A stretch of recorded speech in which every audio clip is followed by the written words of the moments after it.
Aku korban bullying, dan aku merasa perlu mengedukasi dari sudut pandang si korban.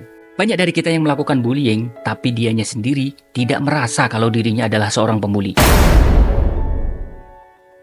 Ingat, bullying itu tidak secara fisik saja, tapi bisa juga secara psikis yang biasanya terjadi lewat kata-kata atau secara verbal. Aku nggak tahu apa yang terjadi di negeri tercinta kita ini. Kasus bullying dari tahun ke tahun bukannya menghilang, tapi justru semakin naik kasusnya. Baru sekolah di tahap awal, kasusnya sampai meninggal. Melanjutkan di tingkat pertama, nggak jauh beda. Di tingkat atas pun, menelan korban juga.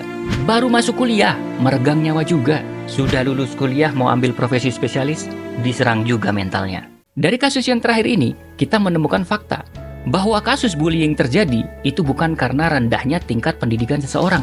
Dan mungkin kasus bullying ini terjadi terus-menerus karena tidak adanya efek jera yang membuat si pelaku berpikir 1000 kali sebelum melakukan bullying.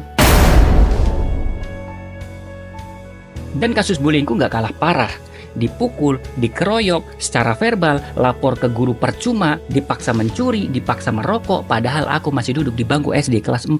Kok bisa? Kita bahas di video yang lain karena kepanjangan. Satu pesanku yang harus kamu lakukan kalau kamu menjadi seorang korban bullying saat ini. Ketika tidak ada tindak lanjut ataupun follow up dari pihak-pihak yang berwenang di tempat kamu dibully, kamu harus keluar.